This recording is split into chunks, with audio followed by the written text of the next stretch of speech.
अष्टलक्ष्मीस्तोत्रम् सुमनसवन्दितसुन्दरि माधवि चन्द्रसहोदरि हेममये मुनिगणमण्डितमोक्षप्रदायिनि मञ्जुलभाषिनि वेदनुते पङ्कजवासिनि देवसुपूजित सद्गुणवर्षिणि शान्तियुते जय जय हे मधुसूदनकामिनि आदिलक्ष्मि सदा पालय माम् ऐ कलिकल्मषनाशिनि कामिनि वैदिकरूपिणि वेदमये क्षीरसमुद्भव मङ्गलरूपिणि मन्त्रनिवासिनि मन्त्रनुते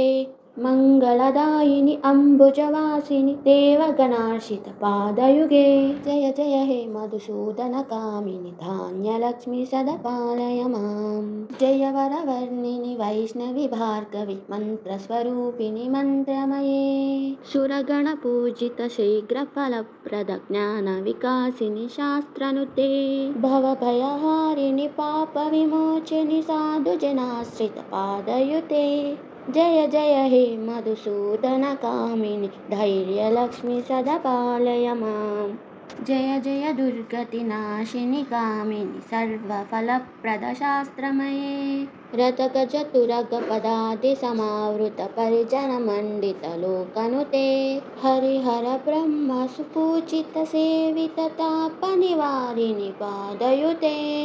जय जय हे मधुसूदनकामिनि गजलक्ष्मी सदा पालय माम् ऐ खगवाहिनि मोहिनि चक्रिणि रागविवर्तिनि ज्ञानमये गुणगणवारधि लोकहितैषिणि सर्वसप्तभूषितगाननुते मनुजसुरासुरमानववन्दितपादयुते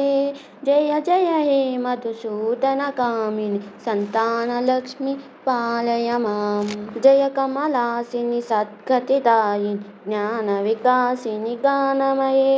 अनुदिनमर्चित कुङ्कुमधूसर भूषितवासित वाद्यनुते कनकधरास्तुति वैभववन्दित शङ्करदेशित मान्यपदे जय जय हे मधुसूदनकामिनि विजयलक्ष्मि सदा पालय माम् प्रणतसुरेश्वरि भारति भार्गवि शोकविनाशिनि रत्नमये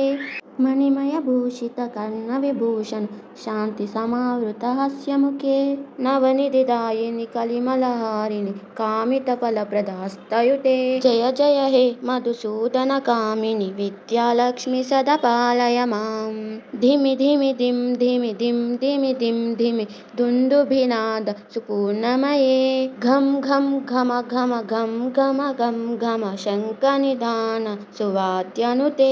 वेदपुराणेतिहास सुपूजित वैदिकमार्गप्रदर्शयुते जय जय हे मधुसूदनकामिनि धनलक्ष्मी सदा पालय माम् Thanks for watching. Please subscribe, like, share and comment.